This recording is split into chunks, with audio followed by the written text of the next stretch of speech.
welcome to the WSMC Classical Music Chat. I'm Robby Raney. With me is Matthew Kimbley, a senior music major at Southern Adventist University with double majors in piano performance and music theory and literature. Matthew, it's great to have you here. Good to be here. So how did you decide to go with those double major? So originally I started my time here at Southern as a pre-dentistry major, and I was also doing some music courses as well. But I had really been, struggling with that. But as I had continued to see the options that I had as far as career, as far as long-term goals, I realized music was probably what I wanted to go into, and composition's been one of my great loves. And the closest major that Southern had to that was theory and literature, which is why I chose to go that direction. And then piano is something that I've done for basically my whole life, and it's one of my great passions. So I just decided, hey, I think it would be a great thing to do both. What are your goals, after you graduate? Are you hoping to be a composer or a pianist, or are you going, med school route, something like that? So my goal is to go into composition and, be a composer and possibly be a professor at an institution as well somewhere. After I graduate from Southern in May, I'm planning on going to graduate school. I'm looking into options of where I can attend that.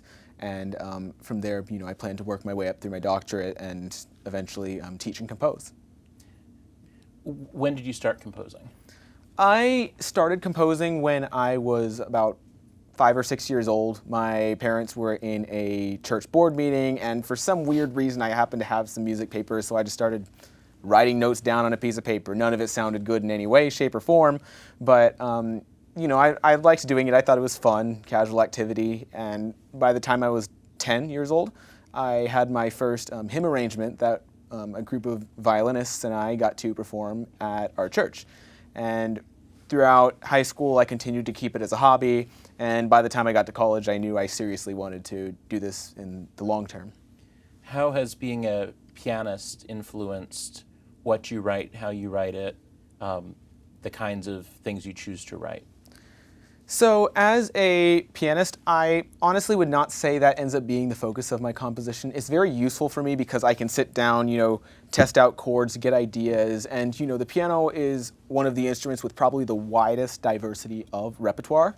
And so as a result, I can go reference almost any composer out there and see how did they write things, how did they approach things, and a lot of music that I'm very familiar with because I've learned it or I've encountered it in my studies. And so therefore it, really helps me to be able to understand the background of music and what I'm going to be able to do with it in the future and how I can be able to be creative and to take these things that great composers have done in the past and be able to put my own unique spin on that. In October of 2023, you conducted the Southern Adventist University Symphony Orchestra in the world premiere of a piece that you wrote, the Atlantic Overture. What was the process like of composing a large piece like that? So this was a rather unusual thing for me at this point. Obviously, I had been composing for several years before that. I had just finished up my sophomore year of college, and I was looking into the potential options of, going to graduate school, maybe doing some summer programs. And one thing I noticed that a lot of, especially the better programs, wanted was they wanted me to have some large ensemble works. And some of these, these programs, they wanted to have these pieces performed. They wanted live recordings. And I didn't have that, partly because I hadn't written anything and because even if I had, I didn't have it performed. So right there at the end of my sophomore year, that would have been April or May of 2023, I talked to the conductors of the orchestra and the wind symphony at Southern, Mrs. Cadwallader and Mr. Parsons, and I said, hey, would you be interested in possibly doing a piece that I write sometime next year so that I can submit it to graduate schools, summer programs, things like that. And both of them were very open to it, which meant, guess what? Now I've got to write these pieces, and I have basically the summer to do it. So I decided that I would go ahead and take on this challenge. I dedicated my entire summer to not only composing these pieces, but one of the big challenges of writing for a large ensemble is that you have to develop not only the skill of composition, but orchestration, which, is when you're writing for a larger ensemble, understanding how different instruments work together. For instance, you might hear in a lot of pieces a really prominent trumpet melody, but depending on the composer, they may have also had a flute or an oboe or a clarinet or a horn playing that same melody, and you couldn't hear it under the trumpet, but because the instrument was there, it changed the quality of the sound of that trumpet. And these are the kind of things that I had to fully immerse myself in and really learn and understand and see how composers in the past have done things like this. I'd be working during the entire summer for about 10 hours a day, and half of that was maybe actually writing down notes on the page, but the other half of that was studying, getting books about orchestration, about composition, just pouring through these books, trying to understand, especially for the woodwind and brass instruments, neither of which I had played at the time. And so I had to understand, how can I write for these instruments in a way that's idiomatic for them, in a way that is playable and that will be interesting for them. And so I had to just study this immensely and, study scores as well and think, how can I see these, what these great composers have done? I studied scores of Tchaikovsky and Rachmaninoff and Beethoven and Mendelssohn, and I was like, how can I utilize the principles of what they did and be able to put it in a unique spin, something that people will be able to appreciate, not because, oh, it sounds like that composer, but, oh, wow, this student composed this work that was very original, but that still is accessible to a general audience. And so this was a lot of the thought process that went into it, and I was very glad that I was able to have both of those pieces done by their deadlines. So the Atlantic Overture itself, where does the name come from? Where did you get the ideas for the themes? So during May of that year, I had gone with my family. We went on a road trip through New England, and we went to quite a bit of the Atlantic coastline. We stopped in Boston. We especially spent a lot of time in Maine. And, there are all these wonderful, grandiose, rocky coasts there. And I really, really enjoyed my time there. And I remember while I was there, I was just outside and I heard all these different bird calls, but there was one particular one that stood out to me. And it was just two notes, but immediately my mind kind of started filling in extra notes surrounding that. Oh, what if you built this whole melodic line, using these two notes as the core of that? And that kind of built the central motif of the piece. You hear little bits and pieces of it throughout the beginning, and then throughout the piece you see that theme as well as other themes that I introduced being developed. There was inspiration additionally that previous January our orchestra had gone on tour to Florida, and we had gone to the beaches there. And so a lot of what was in my mind, a lot of what inspires me in music, in addition to nature, which is probably my biggest inspiration, I'm also inspired a lot by contrasts. And you see these massive contrasts between the calm beaches of Florida and the rocky coasts of Maine.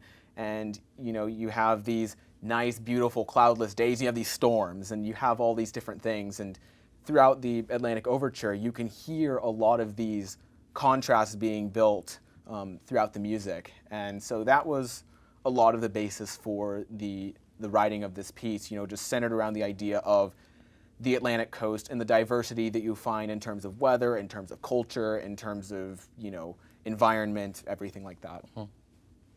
So you've talked some about, the process of orchestrating and needing to learn how to do the orchestrating. How else does writing something, for orchestra differ from sitting down to write, chamber piece or something for piano? It's, as you can imagine, it's a lot more instruments, so it just takes longer to get everything there. And say if I'm writing something for myself for piano, I don't really care about getting everything formatted really neatly. Sometimes I don't even write out the entire thing. I'll write out little bits and pieces, or sometimes just have it all in my head and never write it down, never get around to it, which sometimes annoys people who, if they want to get a hand on, copies of my music, and I'm like, I haven't even written it down yet. But when it comes to, a large ensemble, obviously you have however many people, 75, 100 people, more or less, that are, dependent on a good quality, set of parts and score that they are dependent on. And so you have to make sure that everything is well formatted, everything looks neat, and, you just want to pay attention and think about all the different running parts as opposed to, and how they come together as a whole, as opposed to one or two or three or four instruments that, obviously you still have to think about, unity and cohesion and bringing these parts together, but not nearly at the same scale as an orchestra or a wind symphony or some sort of a larger mixed ensemble would. As you were writing, did you kind of keep it all close to your chest, or did you share it with Mrs. Cadwallader or Mr. Parsons, Dr. Kurt, any of them? In the process, I did not share it as much with the individuals. Fortunately, Atlantic Overture came quite easily once I got the core idea. I was just able to let it flow and be able to develop it. And it only took a few weeks for me to write it. And frankly, it would have been much faster if it wasn't for, dealing with this large scale of parts. I will admit I know we're not talking about the Wind Symphony piece as much today, but that one was a lot harder for me to write. I probably started 10 or 11 different drafts of different ideas that I had that just didn't end up working. In fact, some of the ideas are still sitting there because I think, maybe a few years down the road I could pick them back up, and when I have a little bit more experience and things like that, I can actually apply that. But as of now, I don't quite have the skill set, or at least the inspiration, to write those specific pieces. And I remember I actually had one piece that was almost complete, and I had told Mr. Parsons, I'll send you the score, pretty soon. It was about 2 weeks before the deadline. I just needed to get things formatted. And then I was just looking through it one day, and I'm like, this is not going to work. There's no way this is going to work. And so I had to shove it aside and completely start fresh again, with, again, a 2-week deadline. And fortunately, the next idea that I had was one that stuck and one that worked. So, this is the kind of process that I have. Sometimes things come really easy. Sometimes it's just, an absolute nightmare trying to get something to work, especially if you're, under commission trying to write something for a specific ensemble with a specific theme. It can be a lot more tricky sometimes, but I've found it all to be a very fun process generally. So when you were writing, the people who were performing this. You play principal viola in the Southern Orchestra, so you are intimately aware of what's available to this specific orchestra in terms of players and ability levels and all of that. Did you take any conscious notice of that in the process? Writing for, the second's a little bit more than the first because they're a little stronger, some hypothetical situation. Right. I did to some extent. To a certain extent, I just wrote the piece as I was inspired. Now, I did make some intentional choices based on the ensemble. For instance, originally I was not planning on conducting the piece and, again, sitting in my principal viola spot. Now, if I had not been principal violist, there is a melody right near the beginning of the piece that is just exposed solo bassoon. Originally, I had written that part as exposed solo viola because I thought it sounded good, but then I thought, wait, that's just going to seem like I'm trying to bolster my ego and get more opportunity for solos. And I'm like, I don't like this idea. And so that's why I handed it off to the bassoon. And now that I'm looking back, I think it works better that way. But, there were, I knew we had a pretty strong viola section generally, so I wrote some, I would say it was a little bit harder than average viola part. And they were all mad at me when I decided that I was going to conduct the piece. And then, their principal abandons them. But I did play the part with them once just to show them it could be done. And then, I knew that we had some, I really tried to focus in on the woodwinds that we had, and, I knew we had a really good, strong brass section, so I made some really good brass stuff. But also some choices I did in spite of the fact that I didn't think we had them. Like, for instance, we only had 2 flutes, but I decided to throw a piccolo in there, so we had to hire in a piccolo. We had to hire in a bass clarinetist. We even had to get I knew we probably weren't going to get a contrabassoonist, so I wrote the part optional. But it did have some pretty good stuff in there, and fortunately we were also doing the Brahms First Symphony on that concert, which also calls for contrabassoon, so it gave an excuse to get a contrabassoonist in there, which I was very glad we were able to have that. So yes, some things were I was trying to, work with the ensemble, but some things I was just like, hey, I'm inspired to do this, so I'm just going to write it, and I'd say that was the majority of what made the piece. So you did get to conduct this piece. Mrs. Cadwallader gave you the podium. How did that come about? Well, I think it was after, one or two rehearsals of the piece in orchestra. It was after the rehearsal, I was putting away my viola, and Mrs. Cadwallader walks up to me and says, hey, do you want to conduct the piece? And it was not something I'd really considered. I knew that she knew my conducting ability at the time, which was very limited. I'd taken 2 classes from her in conducting at that time, and I didn't really anticipate that anything would come of that. But I decided to give it the weekend to think about it, because I just wasn't ready for that. I'm like, this is going to be a lot. I don't know if I'm ready for this, but I had a lot of people really pushing me to do it, and I'm glad I took the advantage of that opportunity. It was a great experience. A little bit terrifying, because I've conducted some little small informal ensembles before, but I've never had to conduct anything of that scale, 100 people in an orchestra, and I'm standing there at the podium, and these feelings of just being overwhelmed with I've got to take control. This isn't like a little string orchestra here, like just for a fun little event where you only have a few parts to worry about. I have to worry about this massive orchestra with all these running parts, and even though it was my piece that I had written, I still found it incredibly difficult to remember every detail of what was going on in the piece. And it just gave me such an appreciation for all the conductors who just learned some of these scores inside and out that they haven't touched. They haven't say, like, I've seen conductors who conduct like Rite of Spring without a score, and it's like, how do you know a piece so well that you don't even need a score to know exactly what's going on at any given moment, especially something of that complexity? Yeah. I wouldn't say my piece was nearly as complex, and even though I had written it, I didn't feel like I knew it nearly that well to where I could do that. But it was a great experience, a great learning curve for me, and a lot of people really appreciated the fact that I was able to conduct it, because they found that, of course, since I had written it, I really understood what was, what went into the piece. And as a result, really made for a quite strong premiere, and I was very happy with how Southern pulled that off. So Southern performed the piece in October of 2023, and now in September of 2024, it's getting its second performance, this time by the Chattanooga Symphony. How did that come about, and what do you feel about that? So, the whole story here begins that following November. I was sitting in a Chattanooga Symphony concert, and I remember one of the pieces that was being performed was I believe it was a Jessie Montgomery piece. And she had written this piece when she was 29, I believe.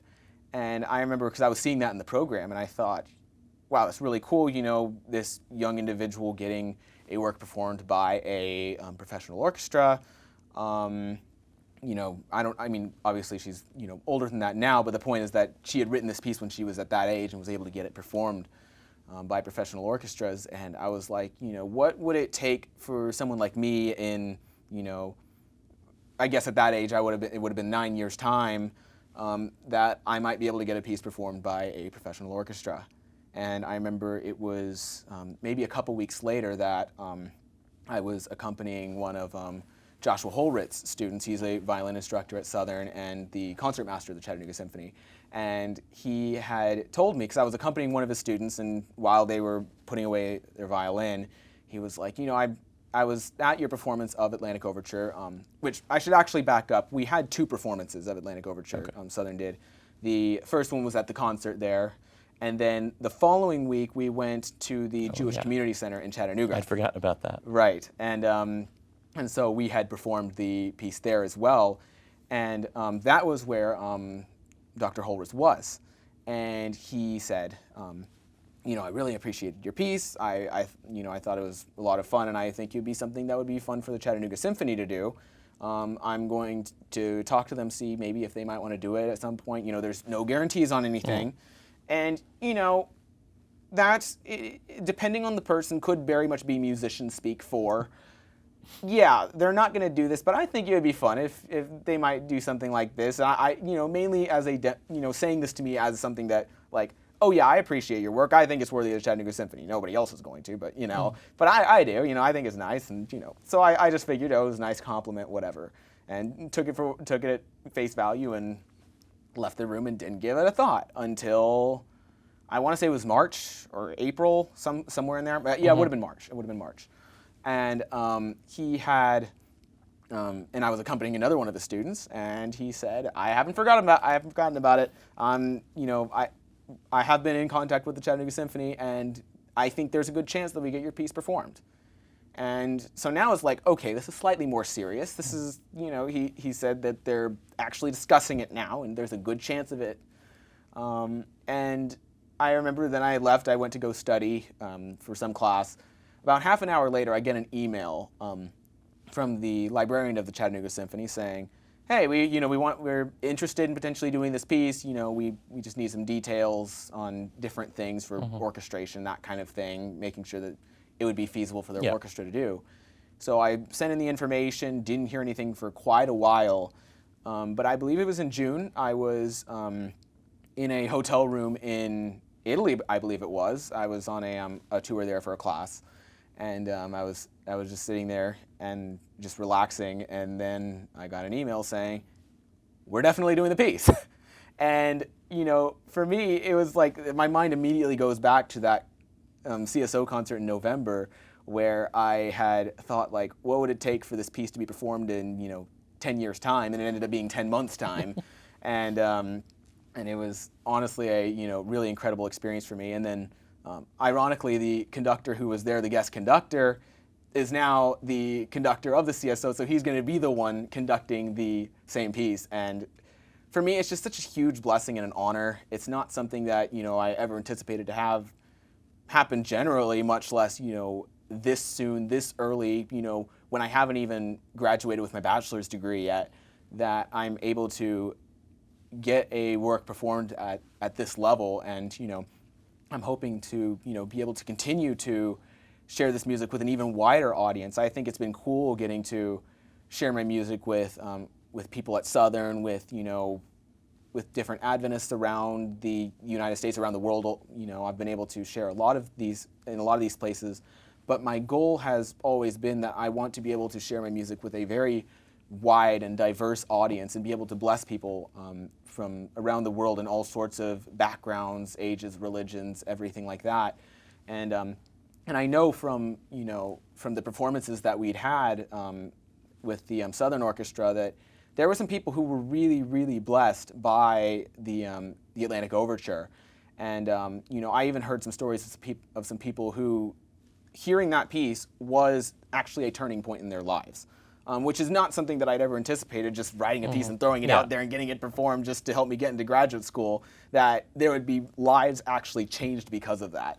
But it was not something that I'd expected, and I'm really excited that this piece gets an even wider audience now, where hopefully we'll be able to continue to get this, and this might be a stepping stone for me to get even more opportunities like this, to share even more music and to bless even more people because of that. So I know you've gotten to meet Ilya Ram, the music director designate of the Chattanooga Symphony. This will be his first season. You've gotten to meet with him. Have you had much of a chance to talk with him yet about your piece? I have not had much of a chance yet. I know that he's very excited about the opportunity. I know he was on an interview with a local news channel, and it even brought up the fact that he's very excited about performing this piece. And I'm very excited to work with him. He seems like a very wonderful, dynamic, fun kind of individual, and this is exactly what I'd love to see in a professional premiere of my work. So do you have any other large-scale compositions in the works? I do. Currently, I am putting the finishing touches on Ex Cineribus, which is a piece for viola and orchestra. And in fact, I'm actually going to be playing that piece with the East Tennessee Symphony Orchestra in October, which I'm very excited about that opportunity. And in addition, I'm also getting to play the Richard Strauss Burlesque on the piano with the orchestra on that same date. And I'm very excited about that opportunity. It's a little bit different. It's a little bit more of an experimental piece for me. I tried a lot of different techniques that I haven't tried as much. It's not as much for the faint of heart, I would say. I would say the Atlantic Overture is definitely a more accessible piece, but you know, I think it'll still be a very fun piece, and you know, definitely I know a lot of graduate schools are probably going to enjoy that more modern push, I think. So you know, just trying to get that diversity and experiment with different styles and different genres within classical music, and I'm excited about the opportunity. What's the title of it again? Ex Cineribus, it is Latin for From the Ashes. From the Ashes. It's a set of loose variations on Dies Irae. Okay. So let's see. It's in October with the ETSO, East Tennessee Symphony Orchestra, and then the date for the Chattanooga Symphony performing Atlantic Overture is September 26th. That is correct, at 7:30 p.m. And information about that is available at chattanoogasymphony.org. You know, concert information, tickets, etc. Just a few more questions. So Southern is, you know, very proud of the fact that it's got quite a small student to faculty ratio. It's able to really make sure that the faculty get to know their students. How have the members of the music faculty supported you as a, you know, as a student, as a composer? We've talked a little bit already about Mrs. Cadwallader and Mr. Parsons, but what about the rest of the faculty, or even outside of the music department? I would say that the level of encouragement and support that I've received from the faculty at Southern has been immense. I know there's not many orchestral conductors, even at universities, who would just willingly do pieces like this, especially not knowing what's going to come out, because they both had agreed to this before I even sent them the pieces, before I had even written the pieces, before I even had the ideas laid out for the pieces. And you know, getting to have that opportunity has been something that's just been incredible for me. My piano teacher, Dr. Cooper, has always just been incredibly encouraging, has, you know, led me in such a positive direction in my music, has really given me a, you know, a sense of a strong passion in that direction, and you know, just all of the professors generally, they've been very encouraging, they've been very supportive, they've helped me to get access to the resources that I've needed to be able to grow as a musician, and you know, they've always been willing to help and work with me, and you know, and give me opportunities. I've had a lot of other wonderful opportunities since being at Southern.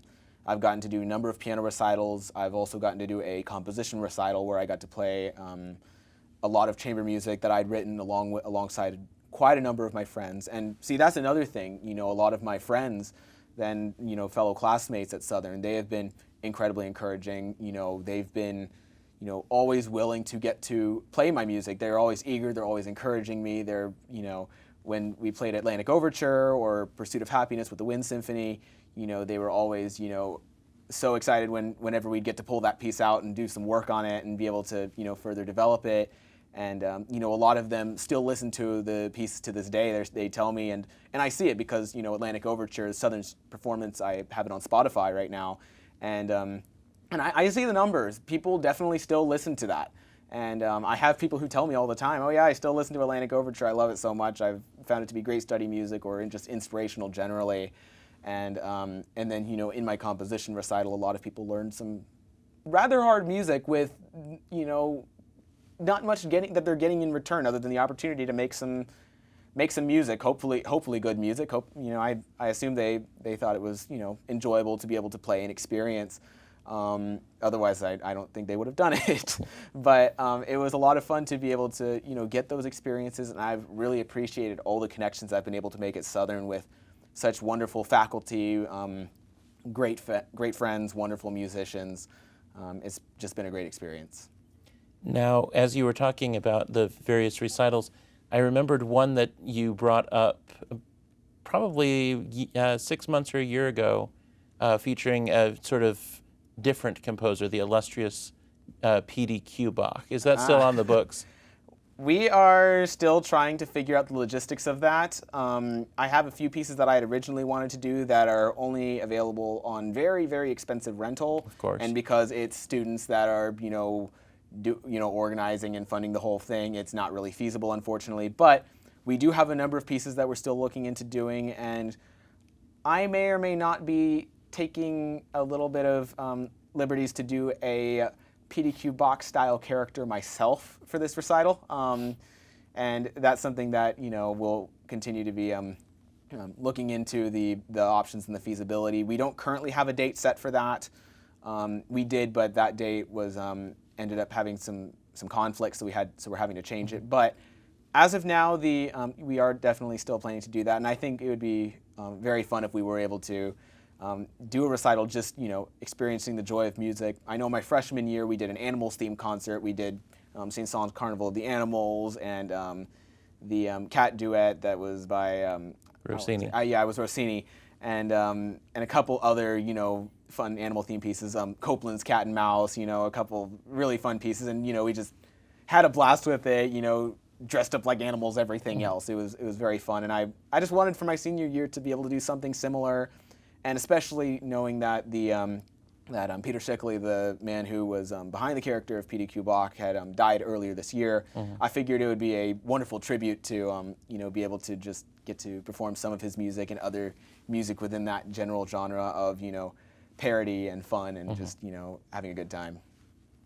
So we move to a little bit of philosophical questioning now. Why do you make music? Ultimately, the sole reason I ultimately make music personally is to glorify God and to uplift those around me. A lot of musicians, they go into it because of the fame and the prestige and the excitement that it brings, the ego that it boosts, maybe even the competition. A lot of people really thrive in that kind of environment. For me, the ultimate reason why I make music is because I want to be a blessing to those around me. The comments that I remember people making about my music, whether Atlantic Overture or otherwise, the comments that I remember are not the, "Whoa, you're so amazing. Yeah, I can't wait to see you in Carnegie Hall," all those kind of things. People make those comments pretty often. But those aren't the comments that I remember. The comments that I remember are, "That piece really impacted me. That piece changed my perspective on classical music. I didn't think I liked classical music, and then I heard your piece, and it's changed my perspective." When people ask me where I got my talent from, I have a very, very limited background in my family historically of musicians, and there are a few artists on my dad's side. There are a couple people who did some music on my mom's side, nothing in the classical genre. But, frankly, I don't have any one place that I can directly trace, "Oh yeah, this is where my musical line came from," other than God gave me this talent and, I want to share it with those around me. In fact, in terms of my composing, most of the composing that I do are actually hymn arrangements. And, I have a solo piano hymn album that I've had out since about May of 2023.